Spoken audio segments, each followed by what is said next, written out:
오늘 저는 여러분과 함께 두려움을 이기는 능력, 두려움을 이기는 능력이라는 제목으로 함께 은혜를 나누기 원합니다. 여러분, 우리는 두려움 가운데서 살아가고 있습니다. 두려움이 없는 사람이 없습니다. 두려움의 정도는 있을 뿐이지 두려움이 없는 사람은 없다고 말하는 것이 맞습니다. 문요한이라는 정신과 의사께서는 그 책이나 또 여러 강연을 통해서 이 두려움에 대하여 세 가지가 있다고 주장합니다. 여러분, 그 뭐 거창한 건 아니더라고요. 보통의 두려움은 우리들에게 있어서 예방 차원에서나 보호 차원에서 필요하다라고 보는 거죠. 그런데 이 두려움이 과잉되게 되면은 마비가 된답니다. 이 마비 증세가 이 두려움 때문에 오는 거고요. 또 회피를 하게 된다는 거예요. 이게 바로 두려움이 많을 때 일어나는 현상입니다. 또 두려움이 부족하면 어떻게 될까요? 이것 때문에 사람이 무모하게 된다는 거죠. 무모하게 행동을 하고 말을 하고 다른 사람들을 위험에 빠뜨릴 수도 있게 됩니다. 그것은 오만한 모습을 드러내기도 하죠. 그러니까 이 정신과 의사도 생각하는 것은 두려움은 필요하다. 그러나 이것이 과잉되거나 부족했었을 때 일어나는 현상은 우리가 절대적으로 막아야 한다. 적절한 두려움을 가지고 살아가는 것은 도리어 아름다운 두려움이다. 여러분, 용기는 두려움이 없는 것이 아니라 두려움을 잘 조절하는 것이라고 그분은 주장을 하시더라고요. 여러분, 우리에게는 여러 가지 두려움이 있는데 그 중에 한 가지가 바로 행복 두려움이라는 겁니다. 이것을 주장하신 분은 이 이야기를 갖고 책을 썼어요. 여러분들의 모습이기도 한데요. 여자분들이 보통 이런 분들이잖아요. 백설공주. 여기 백설공주 많으시거든요. 거울아 거울아 누가 더 예쁘니? 그러면은 자기가 제일 예쁜 거거든요. 아니십니까? 여긴 다 콩쥐들만 오셨나요? 여러분, 저는 이 이야기에서 우리는 좀 성경적인 부분도 있는 것 같아요. 왕이 등장하고 또 어찌 보면 공주가 또 등장하고 또 쫓겨나고 또 그리고 같이 살아가고 그리고 어떤 여러 가지 유혹을 당하고. 그런데 이 백설공주가 어떤 일이 있었냐면은 사과를 먹게 됩니다. 그 이야기를 가지고 책을 썼어요. 이 책을 쓰신 분은 이와스키 겐지라고 하는 일본인이신데, 왜 백설공주는 독사과를 먹었는가? 그분의 주장에 의하면 행복을 빼앗길까 봐 먹었다. 그 계모잖아요. 그분이 변장을 하고 와서 이 사과를 먹으면 더 예뻐질 것이다. 이 사과를 먹으면 더 행복해질 것이다. 이렇게 말하니까 이걸 먹은 거라는 거죠. 다시 말해서 자기가 가지고 있는 행복도 어느 정도 있거든요. 그런데 그 행복이 사라질까 봐 내가 더 예뻐지고 싶은 마음이 자꾸 생기는 거예요. 여러분, 그런 거 있잖아요. 그죠? 지금 충분히 예쁜데도 막 더 예뻐지고 싶은 거. 지금도 건강한데도 더 건강하고 싶은 거. 지금도 뭐 살만한데 더 살만하고 싶은 거. 아닙니다, 목사님. 목사님이 통사정을 모르시는군요. 정말 힘듭니다.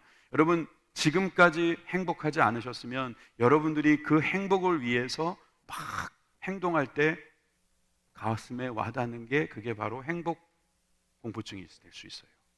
왜냐하면 일단 기본적으로 내가 갖고 있는 그 행복을 빼앗기고 싶지 않은 행복, 그 공포증은 사실상 우리 사람들에게 누구나 다 있습니다. 관성처럼 달리던 사람은 계속 달리고 싶고 서 있는 사람은 서 있고 싶은 겁니다. 조금이라도 변화를 주려고 하면 불안한 것입니다. 공포증으로 나타납니다. 저는 이 그리스도인들이 세상 사람들과 똑같이 공포증을, 두려움을 가지고 있다고 생각합니다. 이 두려움이 찾아왔을 때 우리는 어떻게 반응해야 될까요? 저는 오늘 여러분과 함께 이 두려움에 대한 이야기를 좀 하겠습니다. 그런데 여러분, 이 세상에서 받는 두려움이 그리스도인들과 비그리스도인과의 차이가 있다는 사실을 먼저 여러분들에게 말씀드립니다. 그래서 첫 번째, 두려움은 영적 문제라는 사실을 꼭 기억하십시오. 두려움은 영적 문제입니다. 여러분, 제가 아까 문요한 교수님의 이야기를 빌어서 표현드렸지만 뭐 적절한 두려움 이런 게 있다는 거 저도 인정합니다. 그러나 여러분, 코로나를 보세요. 코로나는 경계 대상이거든요. 두려움의 대상이 아니거든요. 그런데 이 코로나가 정말 두려워지기 시작하면요, 집을 못 나가요. 사람들을 못 만나요. 그리고 무슨 일도 못 해요. 그런데 경계를 하면서 움직이는 사람이 있는 거죠. 지금 우리나라도 위드 코로나 시대를 이제 가자 하면서 백신도 맞고 70%만 넘으면 집단 면역이 이루어질 것이다. 부스터 샷을 맞으면 더 나아질 수도 있다. 이렇게 하면서 나가는데 어떤 분들은 막 예배도 드리러 나오고 어떤 분들은 사람들하고 만나서 막 대화도 나누고 그러는데 계속해서 우울하게 혼자 있는 분들이 있거든요. 예, 그런 분들이 어떤 생각을 갖고 있을까요? 저는 그 안에 두려움이 있다는 거예요. 지금 행복한데 이 행복을 빼앗기고 싶지 않다는 거죠. 지금 이 정도면 그래도 안전한 편인데 더 잘못 움직였다가 힘들어지면 어떡하나. 여러분, 이것을 보는 사람들이 세상 사람들이나 또 믿는 사람들이나 똑같은 것 같죠? 그렇지만 여러분, 두려움이라는 것은 영적이다는 사실을 여러분 꼭 기억하십시오. 성경 말씀으로 제가 말씀드립니다. 디모데후서 1장 7절 말씀 같이 읽습니다. 시작. 하나님이 우리에게 주신 것은 두려워하는 마음이 아니요 오직 능력과 사랑과 근신하는 마음이니. 하나님은 우리에게 두려워만 하는 마음을 주신 적이 없어요. 하나님께서 주신 마음은 오직 능력, 사랑, 근신하는 마음, 절제하는 마음이라고 번역되어 있죠. 요즘은. 여러분, 두려워하는 마음은 다른 말로 두려워하는 영입니다. 영. 두려워하는 영은 하나님이 주신 게 아니에요. 그러니까 우리 그리스도인들이 이제 영이 살아서, 십자가의 은혜로 영이 살아서 이 영으로 살아가고 있는데 갑자기 두려움이 찾아온다. 그러면 두려워하는 영이 온 거예요. 그렇게 보셔야 됩니다. 두려워하는 영을 볼 때에 우리가 어떻게 반응하느냐에 따라서 달라지는 거예요. 우리 신앙생활은 바로 이 두려움과 싸우는 그런 생활일 수도 있는 것입니다. 여러분, 같은 상황에서 해석이 다른 거예요. 영적으로 해석하느냐 육적으로 해석하느냐, 그 차이입니다. 교회에서 지금 이것도 전 세계로 다 나가잖아요. 목사님은 항상 저런 식으로 코로나를 두려워하지 말라고 설교한다. 그렇게 단선 구조로 만들자는 게 아니라 우리의 영적인 삶을 돌아보자는 말씀을 저는 분명히 드리는 것입니다. 여러분, 우리의 영적인 삶에 있어서 해석 어떻게 해야 될까요? 욥이 재난을 당했습니다. 육신의 재난이 왔는데 도리어 그 영은 분명하게 이렇게 고백합니다. 욥기 1장 21절입니다. 가로되 내가 모태에서 적신이 나와 싸운즉 또한 적신이 그리로 돌아갈지니라. 주신 자도 여호와시요 취하신 자도 여호와시오니. 하나님이 주셨고 하나님이 가져가시는데 나는 오직 여호와의 이름을 찬송할 뿐입니다. 이게 영적인 해석이죠.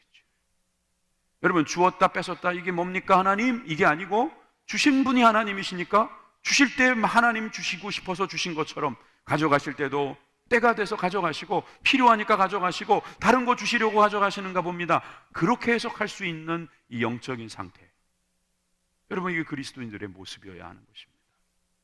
한나가 그 기도를 응답받고 나서 하나님께 찬양하면서 기도했던 이 사무엘상 2장의 기도에도 이런 내용이 나오죠. 6절에서 7절 말씀입니다. 여호와는 죽이기도 하시고 살리기도 하시고 음부에 내리기도 하시고 올리기도 하시는도다. 여호와는 가난하게도 하시고 부하게도 하시고 낮추기도 하시고 높이기도 하시는. 여러분, 해석이 다릅니다. 영적으로 해석하는 것입니다. 누가 했다고요? 여호와께서 했다는 거예요. 두려워하는 것은 내가 못하니까 두려워하는 것입니다. 내가 할 수 없으니까 거기서 두려워하는 거예요. 나 이거 어떻게 하지? 근데 하나님이 해주실 것이다. 하나님이 하시는 것이다. 하나님께서 나를 도와주신다. 이 믿음을 가진 사람은 그 상황을 보고 영적으로 해석하는 거죠. 오늘 읽었던 말씀은 유명한 말씀입니다. 제가 그동안 주일 설교를 모든 66권의 성경을 가지고 설교를 하려고 지금 나름 계획을 세웠습니다. 그런데 사무엘상을 가지고 주일날은 설교를 안 했더라고요. 저는 이 사무엘상의 가장 대표적인 이 사건이 바로 이 사건이라고 생각합니다. 왜냐하면 이 사건은 바로 영적인 사건이기 때문입니다. 다윗과 골리앗의 싸움은 아이들이 주일학교에서 재미있게 듣는 소위 동화책 이야기가 아닙니다. 이것은 우리 모두가 그리스도인들로서 갖추어야 할 믿음의 자세를 보여주는 중요한 샘플이 됩니다. 그런데 오늘 읽었던 말씀에 보니까 이걸 사무엘이 기록한 것으로 우리가 아는데 사무엘이 당시에 이스라엘 사람들이 이 문제를 놓고 어떻게 바라보고 있는지에 대해서 이야기합니다. 아무리 읽어봐도 11절까지 우리가 읽었는데 그 이후로도 읽어봐도 이스라엘 백성들이 기도했다는 이야기가 안 나옵니다. 이 어려운 상황에서 하나님께 제사를 올려드리고 회개했다는 이야기가 나오지 않습니다. 무슨 이야기만 나오냐면 지금 상황이 얼마나 급박한지만 이야기합니다. 1절과 2절에는 골짜기를 사이에 두었다고 이야기합니다. 이 골짜기라는 것은 더 이상 가까워질 수 없는, 타협의 여지가 없는 그 모습을 그려주는 거죠.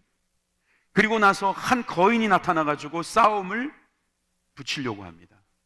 당연히 자기네 편에 유리한 소리를 하는 것을 보게 되는 것이죠. 여러분, 우리가 영적으로 보게 되면 바로 세상과 우리는 그런 골짜기 사이에서 전쟁을 벌이고 있다는 것을 알 수 있습니다. 게다가 지금부터 읽게 되는 이 4절부터 7절까지의 모습을 보면은 오직 눈으로 보이는 것만 이야기합니다. 제가 한번 읽어보겠습니다. 사무엘상 17장 8절입니다. 4절에서 7절부터 먼저 읽겠습니다. 그의 키는 6규빗 한 뼘이요 머리에는 노투구를 썼고 몸에는 비늘 갑옷을 입었으니 그 갑옷의 무게는 놋 5,000세겔이며 그의 다리에는 놋 각반을 쳤고 어깨 사이에는 놋 단창을 메었으니 그 창자로는 배틀채 같고 창날은 철 600세겔이며 방패든 자가 앞서 행하더라. 여러분, 웬만하면 그림 그리실 수 있겠죠? 여기 우리 헌금기도하러 올라오신 우리 문형재 안수 집사님 화가시거든요. 아마 이 그림 그리실 수 있을 거예요. 여러분, 이게 그림이 그려질 정도로 사람들은 지금 골리앗이 어떤 상태인지를 보여주는 것입니다. 거의 3m에 가까운 그런 키를 갖고 있고, 그 정도 키면 그냥 대충 입고 나와도 될 텐데 온갖 갑옷은 다 차려입고, 그것도 부족해서 엄청난 창을 들고 있고, 또 그것도 부족해서 앞에다가 방패를 든 사람으로 다 갈아먹고 나서 뭘 하려는 겁니까?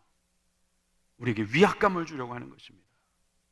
세상은 우리들에게 무엇인가를 보여주면서 그 보여주는 것에 의해서 겁을 먹게 만듭니다. 이게 영적인 문제라는 것입니다. 육적으로 반응해 올 때, 육적으로 우리에게 나타날 때 우리가 영으로 반응하는 것이 바로 합당한 우리들의 모습이다. 저는 이 말씀을 드리고 싶은 것입니다. 8절을 보십시오. 거기에 서 있었던 이 블레셋 장군이 하는 소리입니다. 너희가 어찌하여 와서 항오를 벌였느냐? 나는 블레셋 사람이 아니며 너희는 사울의 신복이 아니냐? 무슨 이 말을 이런 식으로 하나 싶어서 다른 번역은 더 좀 리얼하게 한 게 없나? 공동 번역에 가봤더니 아주 리얼하게 번역한 게 있어요. 리얼한 번역을 한번 보죠. 나서서 그는 이스라엘 진영을 향하여 고함을 질렀다. 진열을 갖추어 가지고 나오면 어쩌겠다는 말이냐? 너희 사울의 졸개들아, 이 블레셋 장수와 맞서 싸울 자를 골라서 이리로 내려보내라. 성우를 할 걸 그랬어요.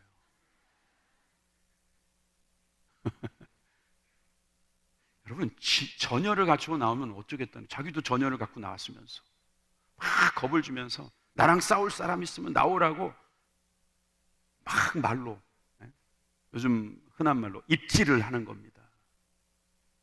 그거에 주눅이 드는 겁니다. 사람들은. 이게 영적인 거예요. 싸움은 하나님께 속해 있다고 다윗이 고백하는 그런 모습을 우리가 알고 있기에 이 모습을 보면서 참 우리들의 모습이 저럴 때가 있구나 하는 생각이 들게 되지 않습니까? 또 여기에서 보니까 10절에 이렇게 또 나와 있습니다. 블레셋 사람이 또 가로되 내가 오늘날 이스라엘 군대를 모욕하였으니 사람을 보내어 나로 더불어 싸우게 하라. 맞짱을 뜨자는 거예요. 여러분, 세상은 특히 마귀가 지배하는 세상은 말이에요, 우리하고 싸우자는 겁니다. 영적 싸움을 하자고 싸움을 걸어오는 것입니다. 자, 그럼 우리가 그 영적 싸움을 할 때 누굴 내보내야 됩니까? 내가 나가야 합니까? 그래서 내가 나가는 게 종교입니다. 내가 나가서 수행을 하고, 내가 나가서 뭔가 공을 들이고, 탑을 쌓고, 탑을 돌고, 여러분 뭐를 바치고, 그것을 가지고 뭔가 기다리고 있는 게 그게 전쟁이 아니고, 영적 전쟁에 마귀가 나랑 싸울 사람 나와라 그러면 우린 누굴 내보내야 됩니까? 내보낼 필요도 없습니다. 누가 나가십니까? 예수 그리스도. 우리 대장 대신 예수 그리스도가 나가는 겁니다. 그런데 어떤 사람들은 내가 나가야 되는 줄 알고 이거 내가 나가야 되나? 이거 내가 나가려니까 겁이 나는데 막 이렇게 되는 거예요. 우리 그리스도인들은 우리가 싸우는 것이 아니라 예수님께서 싸우신다는 것을 믿는 사람들입니다. 그래서 예수님께서 나가 싸워주시는 것을 보고 해석하는 거예요. 아, 싸움은 내가 하는 게 아니구나. 그래서 내가 두려워할 필요가 없구나. 여러분, 두려움은 영적 문제입니다. 잘 안 된다고 해서 여러분 그것을 갖고 두려워하지 마세요. 어떤 분은 아마 지금 일자리 때문에 두려워하는 분이 있을 거예요. 두려워하지 마십시오. 여러분, 어떤 분들은 건강 때문에 두려워하는 분이 있을 거예요. 두려워하지 마세요. 어떤 분들은 가족 관계 때문에 두려워하는 분이 이 자리에 오셨을 거예요. 두려워하지 마십시오. 여러분, 두려워한다고 되는 게 아닙니다. 이 싸움은 하나님께서 하시는 싸움이에요.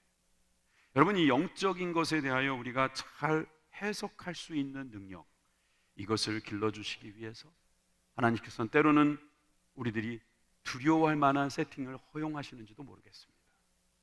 그래서 저는 이 두려움을 만난 우리들이 첫 번째 꼭 기억해야 될 것이, 이것은 영적인 문제구나, 이건 육적인 문제가 아니고 영적인 문제구나 깨닫게 되기를 간절히 소망합니다. 두 번째로, 그렇다면 이제 영적인 문제라는 것을 알았으면 어떻게 해결해야 되겠습니까? 두 가지로 말씀드립니다. 첫째는 성령 충만으로 이겨야 됩니다.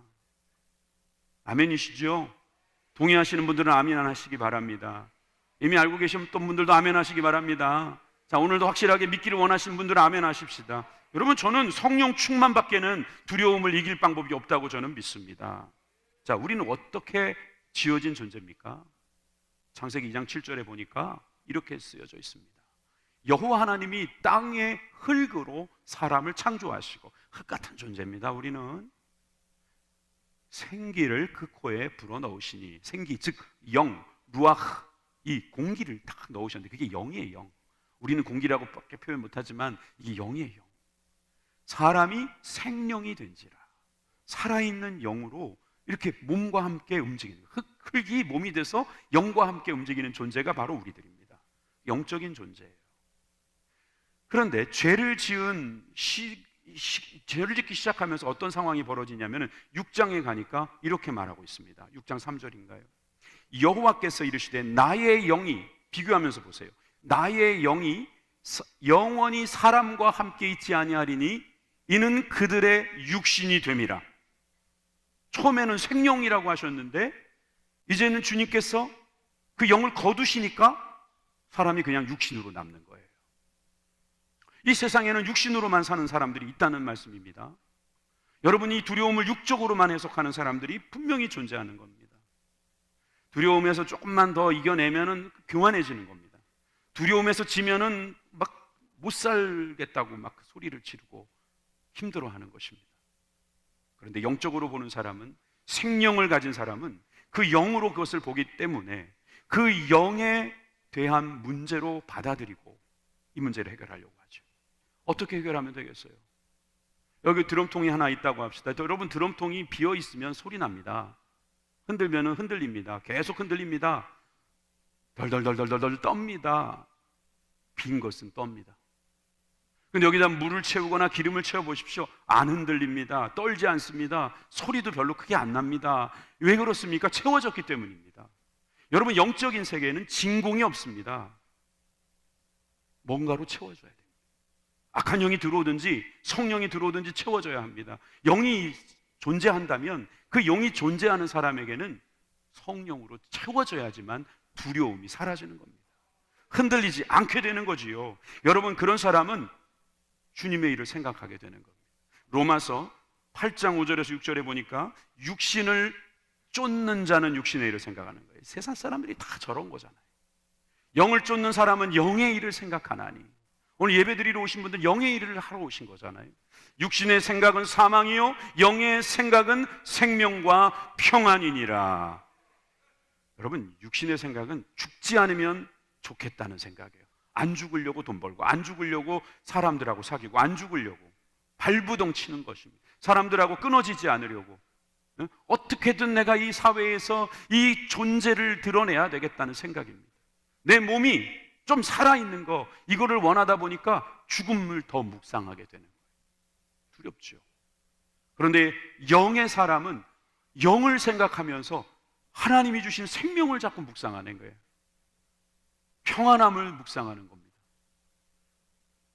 사무실에 우리 아이들도 있는데 아이를 보면서 야, 이게 얘가 언제 죽을까? 이거 생각하는 엄마 있습니까?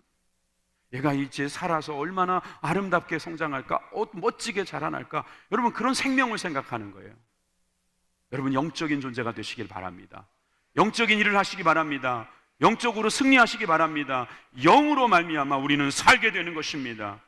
제가 이 영에 대해서 조금만 더 설명드릴게요. 고린도전서 우리 15장 말씀을 보면은요, 형제들아 내가 이것을 말하노니 혈과 육은 하나님의 나라를 유업으로 받을 수 없다 그랬어요.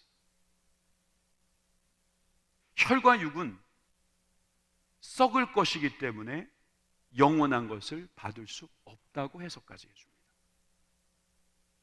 여러분, 혈과 육으로 살아가는 게 전부라고 생각하는 사람은 두려울 수밖에 없습니다. 그러나 썩지 아니하는 하나님의 나라를 가지고 있는 사람은 두려움을 무시하기까지 할 수 있는 거죠.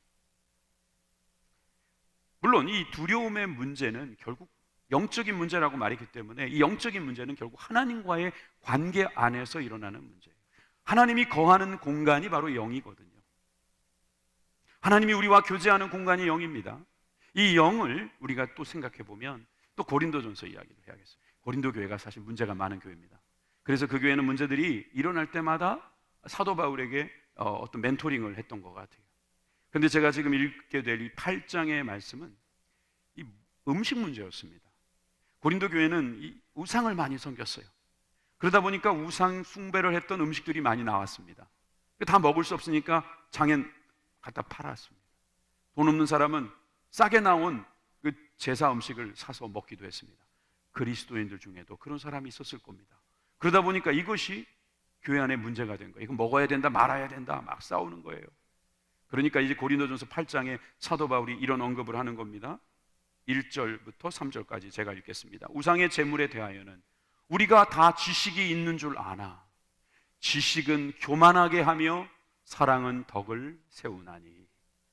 할렐루야. 저는 이 말씀에서 하나님의 지혜를 얻습니다. 지식은 교만하게 합니다. 사랑은 덕을 세웁니다. 내가 뭘 알아서 이건 안 돼, 이건 돼 이렇게 말하는 지식은 나를 교만하게 만들지만 이 문제를 놓고 같이 사랑으로 해결하려는 사람은 덕을 세우더라 이거예요. 만일 누구든지 무엇을 아는 줄로 생각하면 아직도 마땅히 알 것을 알지 못하는 것이요, 또 누구든지 하나님을 사랑하면 그 사람은 하나님도 알아주시느니라. 여러분들이 하나님을 알아주시는 것도 중요하지만요, 하나님이 여러분들을 알아주시는 게 중요합니다. 여러분들이 많은 지식을 가지고 하나님에 대한 지식을 가지고 있어서 하나님을 내가 알아드리고 있다, 여러분 그런 생각 멋집니다. 그런데 더 멋진 걸 말씀드립니다. 하나님이 당신을 알아주시는 게 더 멋진 겁니다. 하나님이 알아주시는 사람, 영적인 사람. 내가 하나님을 안다라고 말하는 사람 중에 영적이지 않은 사람도 있더라고요. 그런데 하나님이 알아주시는 사람, 즉 사랑하는 사람, 사랑으로 사는 사람, 영적인 사람인 거예요. 사랑은 두려움을 내어 쫓는다 그랬잖아요. 여러분, 이 사랑은 바로 하나님이 주신 능력이요, 이 두려움을 대항할 수 있는 하나님의 거룩한 무기인 줄 믿으시기 바랍니다. 자, 그러려면 성령으로 밖에는 답이 없는 거잖아요. 나의 영을 뭐로 채울 수 있겠습니까? 성령으로 채우는 거예요.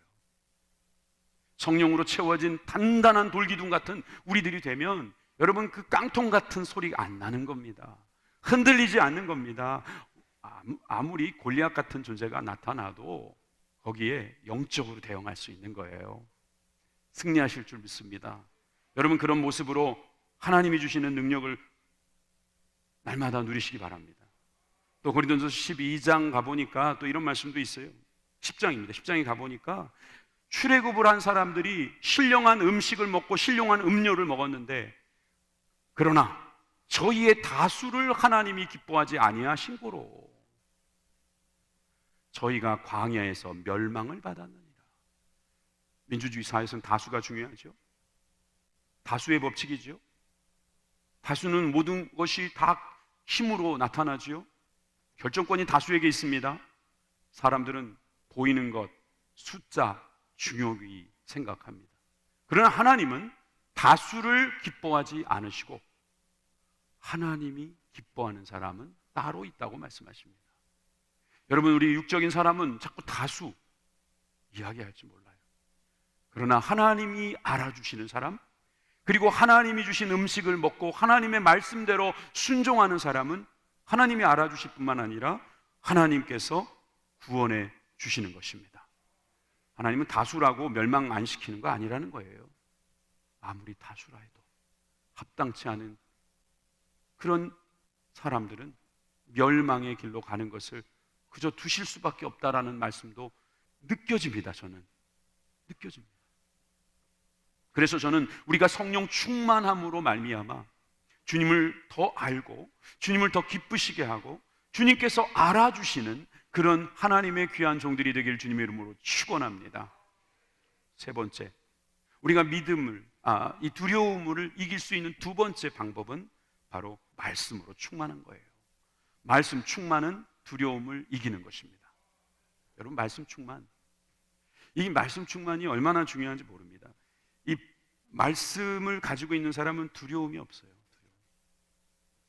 이 범브란트라는 목사님이 계시잖아요. 루마니아에서 공산 그 치하에 많은 그리스도인들 중에 한 분이었습니다. 정말 복음을 위해서, 그 나라를 위해서 애쓰다가 그가 감옥에 갇혀 있는 중에 사형 언도를 받습니다. 나중에 기적적으로 그는 사형당하지 않게 됐지만 사형 언도를 받고 나니까 이분이 실망스럽다는 거예요. 하나님이 원망스럽더라는 거죠. 그래서 그날 기도를 했답니다. 하나님, 제가 그래도 한다고 했는데 어떻게 저한테 이러실 수 있습니까? 왜 두려우냐? 내가 두려워하지 말라고 얼마나 많이 말했냐? 두려움이 너의 그 어려움을 더 준다라는 그런 감동이 오더래요. 그래서 성경 말씀을 읽었답니다. 그런데 두려워하지 말라는 말씀을 세게 됐는데 무려 366번의 두려워하지 말라는 말씀을 그는 발견한 거예요. 그래서 그날 또 이 기도를 한 거예요. 하나님께. 왜 하나님 365번이 아니라 366번입니까? 그랬더니 하나님께서 그러시더라는 거예요. 야, 넌 4년에 한 번씩 오는 윤년도 모르냐? 윤년에도 두려워하지 말라는 뜻이다. 그런 감동을 주시더라는 거죠. 두려워하지 않고 기도하면서 그는 그 어려운 옥살이를 견뎌냈다는 이야기, 유명한 이야기 아닙니까? 여러분, 우리가 두려워하지 말라는 말씀, 이 말씀만 믿고 있어도 두려워하지 않을 수 있는데 말씀이 믿어지지 않는 분들에게는 오늘 이 말씀으로 여러분들에게 좀 힘이 됐으면 좋겠습니다. 여러분, 마귀는 우리를 속이려고 합니다. 거짓의 아비라고 했습니다. 그러나 우리 하나님은 진리의 영이시고 진리의 주인이시고 진리의 그 자체가 되십니다. 마귀가 얼마나 거짓말을 잘하는지 오늘 본문에서도 찾을 수가 있거든요. 사무엘상 17장 8절에서 9절에 보니까 이렇게 나와 있습니다. 너희는 한 사람을 택하여 내게로 내려보내라. 내가 능히 싸워서 나를 죽이면 우리가 너희의 종이 되겠고 만일 내가 이기어 그를 죽이면 너희가 우리의 종이 되라. 이게 일종의 겁을 주려는 것이고, 이게 만약에 국가 간의 약속이라면 약속 지켜야 될 거 아닙니까? 누가 이기든지 이기면 두 사람만의 싸움에서 결정이 나야 되는 거 아닙니까? 그런데 51절에 가보세요. 다윗이 달려가서 블레셋 사람을 밟고 그의 칼을 그 집에서 빼어내어 그 칼로 그를 죽이고 그의 머리를 베니 이긴 겁니까? 진 겁니까? 이스라엘이 이겼지 않습니까? 1대1로 맞짱 떠가지고 지금 이긴 거 아닙니까? 그런데 블레셋 사람들이 어떻게 했나 보십시오. 자기 용사의 죽음을 보고 도망하는지라. 거짓말한 거잖아요. 거짓입니다. 거짓. 여러분, 마귀는 우리를 속입니다. 줄 것처럼 말하지만 안 줍니다. 뺏을 것처럼 말하지만 못 뺏습니다. 보이스피싱입니다. 영적인 보이스피싱에 속지 마세요. 여러분, 검사들도 보이스피싱에 속는답니다. 왜 속는 줄 아십니까? 그 원리가 그렇답니다. 두려움입니다. 그래서 보이스피싱 전문가가 한 말이 있잖아요. 유명한 말이 있어요. 그 사람이 누구인지, 그리고 뭘 두려워하는지만 알려주면 나는 그 사람을 반드시 보이스피싱으로 속일 수 있다. 뭘 두려워하는지 알면 된다는 거예요. 자녀에 대해서 두려움이 있다면 그걸 노리는 거예요. 물론 자녀를 사랑하고 잘 아껴야죠. 그렇지만 그것을 두려움의 대상으로 생각해서는 안 되는 거죠. 어떤 사람은 돈에 약해요. 그러면 돈을 노리는 거예요. 그럼 다 속는 겁니다. 여러분, 많은 사람들이 연약한 부분들이 있습니다. 그거를 마귀는 노린다는 거죠. 그걸 우리가 알았다면 일단 아는 것으로 일단 기본적으로 우리가 더 든든해지지 않았습니까? 근데 아는 것으로는 힘이 없어요. 뭐가 있어야 됩니까? 이것을 이길 수 있는 능력이 있어야 돼요. 그 능력이 바로 말씀이죠. 우리도 무기가 있다는 것입니다. 여러분, 우리가 왜 무기가 없어요? 무기가 있어요. 우리도. 우리의 무기는 말씀입니다. 우리의 무기는 말씀, 그 말씀입니다. 다윗에게도 그 주신 무기가 있었어요. 그 무기를 가지고 그는 싸웠기 때문에 결국 그는 이길 수 있지 않았습니까? 그냥 입으로 싸워서 이긴 게 아니잖아요. 무기로 이긴 거예요. 여러분, 많은 사람들이 두려워하면서 뭐 두려워하는 건 자연스럽고 당연한 거라고 생각하는 분들이 많아요. 그리고 그 거대한 거인 앞에서 어떻게 내가 두려워하지 않느냐라고 변호를 스스로 잘 하십니다. 그런데 성경 말씀은 또 이렇게 말씀하십니다. 요한일서 4장 18절에 보니까 사랑 안에 두려움이 없고 온전한 사랑이 두려움을 내어 쫓나니 두려움에는 형벌이 있습니다. 아니, 두려움에까지 형벌을 달아놓으셨어요, 주님. 우리는 그냥 너무 약해서 두려워하는 건데, 근데 이거 보니까 사랑이 없으니까 두려워하는 거라는 것이죠. 두려움에는 형벌이 있음이라 두려워하는 자는 사랑 안에서 온전히 이루지 못하였느니라. 사랑을 넘어갈 수는 없겠지만 두려움은 넘어갈 수 있어요. 여러분, 두려움을 넘길 수 있는 그 사랑의 능력을 가지시기를 바랍니다. 이 다윗과 골리앗에 대한 아주 유명한 책이 하나 있죠. 말콤 그레드웰이라는 분. 이분이 아주 여러 가지 책을 썼고 이분 베스트셀러 작가예요. 아주 탁월한 지성가입니다. 이분은 또 미국인이기 때문에 그런지 이런 책을 쉽게 쓴 것 같습니다. 그런데 그가 이야기한 책의 내용을 보면 다윗과 골리앗, 우리나라 책으로도 번역되어 있어요. 꽤 오래됐어요. 이 책의 내용에서 우리가 몇 가지 발췌를 해보면 사실 이 골리앗은 자세히 보면은 병자일 가능성이 있다는 거예요. 이걸 오늘날로 말하면 말단 비대증이라고 합니다. 말단 비대증에 걸린 사람들은 지나치게 얼굴이 이렇게 약간 커지거나 우그러지거나 또 뭐 손발이 너무 길거나 뭐 이렇게 지나치게, 여러분 2m가 2m 90cm 정도 되거든요. 이건 뭐 정상인이라고 보기 어렵잖아요. 게다가 이 말단 비대증에 걸린 사람들이 어떤 특징이 있냐면은 시각이 좋지 않답니다. 이 말콤의 말에 의하면 분명히 시각 장애자였을 것이다. 눈이 별로 좋지 않았을 거다. 안경도 없는 시대에. 그 증거가 어디 나오냐면은 바로 오늘 읽었던 본문 그 장에 나오는데 14장 43절에 보니까 이렇게 되어 있어요. 블레셋 사람이 다윗에게 이르되 내가 나를 개로 여기고 막대기를 가지고 내게 나왔느냐 하고 그 신들의 이름으로 다윗을 저주하고. 저게 보니까 막대기를 들고 나왔다 그래요. 막대기 맞죠? 그런데 영어 번역이나 원어 번역을 보면 원어에는 뭐라고 되어 있냐면 스틱스라고 S가 붙었어요. 다시 말하면 복수란 뜻입니다. 정확하게 번역한다면 막대기들을 갖고 나왔느냐 이 말입니다. 막대기가 없으니까 제가 이걸로 보여드릴게요. 이게 하나잖아요. 하나. 이게 하나입니다. 그런데 이게 두 개, 세 개로 막 보이는 겁니다. 왜 그렇겠습니까? 이걸 보고 복시현상이라고 그러죠. 눈이 나빠서 그런 거예요. 막대기 여러 개를 들고 온 것처럼 보이는 거예요. 그뿐만이 아닙니다. 그가 어떻게 싸웠는지를 보게 되면은 이런 내용이 있어요. 48절에 49절 통쾌한 장면이니까 우리 다 같이 읽겠습니다. 시작. 블레셋 사람이 일어나 다윗에게로 마주 가까이 올 때에 다윗이 블레셋 사람에게로 마주 그 항오를 향하여 빨리 달리며 손을 주머니에 넣어 돌을 취하여 물매로 던져 블레셋 사람의 이마를 치매 돌이 그 이마에 박히니 땅에 엎드러 지니라. 아멘. 할렐루야. 예, 다윗이 어떻게 이겼는지 보이시잖아요. 그 비대하고 둔한 그 거인 앞에서 빨리 뛰면서 준비한 물맷돌로 이마를 향해서 던지는 뭐 그림 같은 장면이 연출이 됩니다. 이 말콤은 또 이런 이야기를 하더라고요. 오늘날에 많은 기업들이 이 말단 비대증에 걸려 있다는 거예요. 당시에 그 책을 쓸 때 그런 비판을 했어요. MS라는 회사가 있죠. 마이크로소프트사가.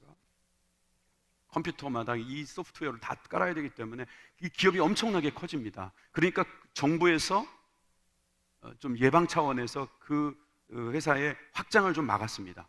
그러다 보니까 이 회사가 줄어들기 시작해서 지금은 그렇게 큰 회사가 되지 않았습니다. 당시에는 무시했었던 구글이나 아마존들이 지금은 커졌잖아요.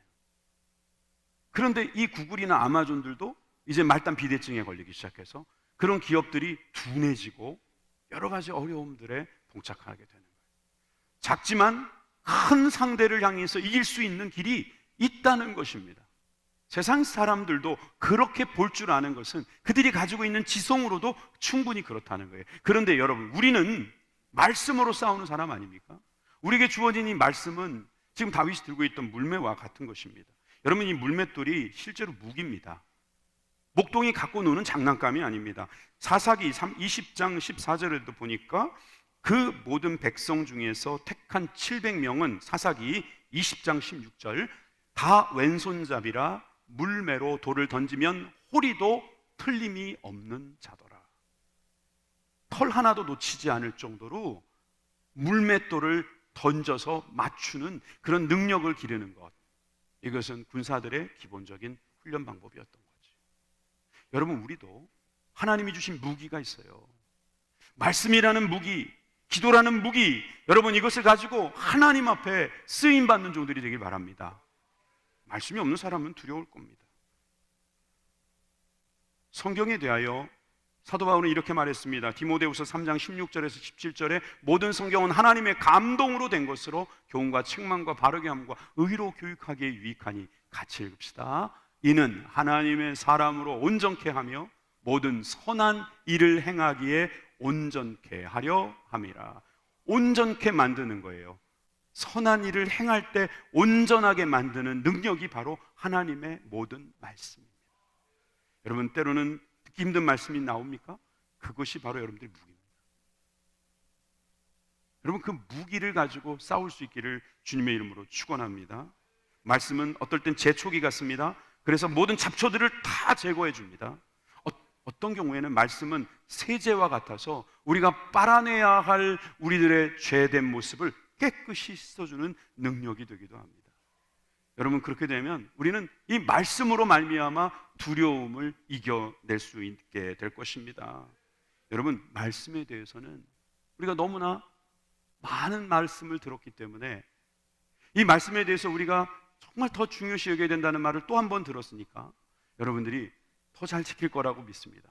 그래서 우리가 이제 말씀으로 맺을 텐데 시편 46편 1절에서 3절의 말씀에 보니까 이렇게 고백합니다.